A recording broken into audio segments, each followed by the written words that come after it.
Hello viewers, welcome back to my channel.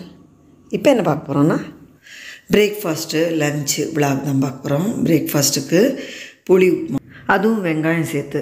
நம்ம சேனலில் ராகி மாவில் ஏற்கனவே செஞ்சு காமிச்சிருக்கேன். இப்போ அரிசி மாவில் ரொம்பவே டேஸ்ட்டாக இருக்கும். லஞ்சுக்கு திண்டுக்கல் பிரியாணி, அது வெஜிடபிள் வெர்ஷன். பாஸ்மதி அரிசி, ஜீரக சம்பா அரிசிலாம் இல்லாமல் சாதாரணமாக சாப்பாட்டு அரிசிலேயே சூப்பராக இருக்கும். எப்படி பண்ணலான்னு பார்க்கலாமா?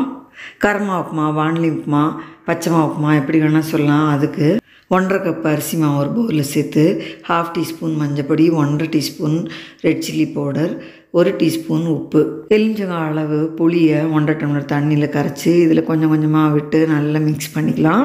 ரொம்ப தளர்த்தியாகவும் இல்லாமல் ரொம்ப கெட்டியாகவும் இல்லாமல் மாவாக பசஞ்சிக்கலாம். நீங்கள் ரெட் சில்லி பவுடர் பதிலாக மிளகாத்தல் கிள்ளி கூட தாளித்து கொட்டிக்கலாம். இப்போது தாளிக்கிறதுக்கு 1.5 டேபிள் ஸ்பூன் அளவு நல்லெண்ணெய் சூடு பண்ணி அதில் கடுகு, உளுத்தம்பருப்பு, கடலைப்பருப்பு, 1 மிளகாவத்தல், கருவேப்பிலை, பெருங்காய பொடி சேர்த்து தாளித்து பொடி பொடியாக நறுக்கின 2 வெங்காயம் பெருசு சேர்த்துக்கிறேன். வெங்காயத்துக்கு மாத்திரம் தேவையான உப்பையும் சேர்த்து கொஞ்சம் வதக்கிக்கலாம். வெங்காயம் சேர்த்து 2 நிமிஷம் வதக்கினதும் இப்போ பிசைஞ்சு வச்சுருக்கிற மாவை இதில் சேர்த்து நல்லா ஒன்று போல் மிக்ஸ் பண்ணி விட்டுட்டு மாவை நல்லா இந்த வாணலியில் பரத்தி விட்டு சிம்மில் வச்சு தட்டு போட்டு மூடி 2 நிமிஷத்துக்கு ஒரு தடவை தட்டை திறந்து இடையில கிளறி எடுத்து விட்டுட்டு கரண்டியால் இந்த மாதிரி கிளறி விட்டு உதுத்து விட்டுடலாம். சூப்பராக உதிராக உப்புமா ரெடி ஆகிடும். அந்த அடியில் பிடிச்ச இந்த பொருக்கோடு சேர்த்து சாப்பிட்றதுக்கு சூப்பராக இருக்கும். இது சாப்பிட்டு பார்த்தவளுக்கு தெரியும். அந்த நாளில் உள்ள ரொம்ப ஃபேவரட் டிஃபன். இந்த காலத்து யங்ஸ்டர்ஸ்க்கும் ரொம்ப பிடிக்கும். அப்படியே சாப்பிட்லாம், தொட்டுக்க கூட எதுவுமே வேண்டாம், சூடாகவே சாப்பிட்ணும். அதுவும் அந்த இரும்பு இழுப்பு சட்டியில் அடுப்பிடிச்ச காந்தலோடு சேர்த்து சாப்பிட்றது தனி டேஸ்ட்டு தான். வியூஸ் கண்டிப்பாக ட்ரை பண்ணி பாருங்க. லஞ்சுக்கு திண்டுக்கல் பிரியாணி வெஜிடபிள்ஸ் வச்சு அதே சமயம் சாதாரண சாப்பாட்டு அரிசிலேயே சூப்பராக பண்ணிடலாம். நல்ல அருமையாக உதிராகவே வரும். அதுக்கு முதல்ல ஒரு பவுடர் ரெடி பண்ணிக்கணும். மிக்சியில் 2 டீஸ்பூன் அளவு தனியா, 1/2 டீஸ்பூன் மிளகு, 1/2 டீஸ்பூன் ஜீரகம், 1/2 டீஸ்பூன் சோம்பு, 2 ஏலக்காய், 2 பட்டை, 2 கிராம்பு, ஸ்டார் அனீஸு, கொஞ்சம் கல்பாசி சேர்த்து இது கூடவே 3 கேஷ்யூ, 2 பிரிஞ்சி இலையும் சேர்த்து இதை நல்லா கோர்ஸாக பவுடர் பண்ணிட்டு வந்துட்டேன் பாருங்க. இதுதான் இதுக்கு மெயின் இன்க்ரீடியன்ட்ஸ். மசாலா கமன்னு சூப்பராக இருக்கும். இதை நிறைய பண்ணி ஸ்டோர் பண்ணி வச்சுக்கலாம். இதை தனியாக ஒரு பவுலில் எடுத்துகிட்டு மிக்சியில் ஒரு துண்டு இஞ்சி, 3 பச்சை மிளகா, 4 பல்லு பூண்டு, சின்ன வெங்காயம் 10 சேர்த்து தண்ணி விடாமல் இதை கரகரப்பான பேஸ்ட்டாக அரைச்சி எடுத்துன்னு வந்துட்டேன்.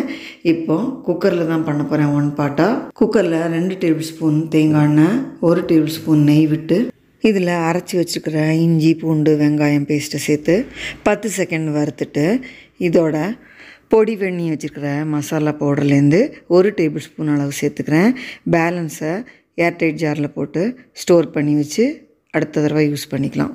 இந்த பொடி சேர்த்து மிக்ஸ் பண்ணி விட்டுட்டு இதில் 1/2 டீஸ்பூன் மஞ்சள் பொடி, 3/4 டீஸ்பூன் அளவு ரெட் சில்லி பவுடரை சேர்த்துக்கிறேன். 20 சின்ன வெங்காயம், ஒரு மீடியம் சைஸ் ப்ரோக்கோலியை பிரான்ச்சஸாக கட் பண்ணி அலம்பி சேர்த்துக்கிறேன். இது கூடவே 2 கேரட் பெருசாக நறுக்கிறது, 1 கேப்சிகம் பெருசாக நறுக்கிறது, கொஞ்சம் புதினா, கொஞ்சம் பொடியாக கட் பண்ண கொத்தமல்லியும் சேர்த்து நல்லா மிக்ஸ் பண்ணி விட்டு 1 நிமிஷம் வதக்கினதும் 1 கப் கெட்டியான தயிர், 1 லெமன் ஜூஸ் புழிஞ்சிக்கிறேன், 1 டீஸ்பூன் அளவு உப்பு சேர்த்து நல்லா மிக்ஸ் பண்ணி விட்டு 1 நிமிஷம் வதக்கிட்டு 1.5 கப்பு அரிசியை நல்லா களைஞ்சிட்டு தண்ணியை வடித்து 1/2 மணி நேரம் ஊற வச்சுருந்தேன். அந்த அரிசி இதில் சேர்த்து நல்லா மிக்ஸ் பண்ணி அரிசி எவ்வளோ எடுத்தோமோ அதுக்கு 2 பங்கு தண்ணி விட்டுக்கிறேன். தண்ணி விட்டு நல்லா மிக்ஸ் பண்ணி விட்டுட்டு குக்கரை மூடி மீடியம் ஃப்ளேமில் வச்சு வெயிட் போட்டு 2 விசில் விட்டு எடுத்துக்கலாம். 2 விசில் விட்டு ஸ்டீமெல்லாம் அடங்கினதும் திறந்தால் சூப்பராக எவ்வளோ ஜோராக கமன்னு நம்ம திண்டுக்கல் பிரியாணி ரெடி ஆகிடுது பாருங்கள். எவ்வளோ உதிரா சூப்பராக இருக்குல்ல. ஸ்பெஷலாக பொடிச்சு போட்ட அந்த பிரியாணி மசாலாவோட மனம் சும்மா வீட்டோட மணக்கிறது. வெந்துன்னு இருக்கும்போதே அவ்வளோ மனம். இந்த பிரியாணிக்கு இன்னும் ரிச்னஸ் கொடுக்கறதுக்கு இது 150 கிராம் பன்னீரை பொடியாக நறுக்கி வச்சுருக்கேன். அதை இந்த எண்ணெயில் போட்டு கொஞ்சம் லைட் ப்ரௌன் ஆனதும் எடுத்து இந்த பிரியாணியில் சேர்த்துடலாம். ரொம்பவே ரிச்சாக இருக்கும். நீங்கள் விருப்பப்பட்டால் முந்திரி பருப்பு ப்ரெட்டெல்லாம் கூட வறுத்து போட்டுக்கலாம். நான் வெறும்னா பன்னீர் மாத்திரம்தான் வறுத்து போட்டிருக்கேன். நம்ம அருமையான திண்டுக்கல் பிரியாணி என்னோடய ஸ்டைலில் ரெடி. தம் போட்ட மாதிரி சூப்பராக இருக்கும். உதிராக அருமையாக குக்கர்லேயே ஈஸியாக பண்ணிடலாம். நீங்கள் விருப்பப்பட்டால் பீன்ஸு பட்டாணிலாம் கூட சேர்த்துக்கலாம். நான் இந்த 3 காய் தான் போட்டிருக்கேன். இந்த நல்ல காரசாரமான இந்த திண்டுக்கல் பிரியாணிக்கு வெங்காயம் போட்டு சிம்பிளான ரைத்தா அருமையாக இருக்கும். பாருங்கள் எவ்வளோ ஜோராக உதிராக சாப்பாட்டு அரிசியிலேயே அருமையான பிரியாணி ரெடி.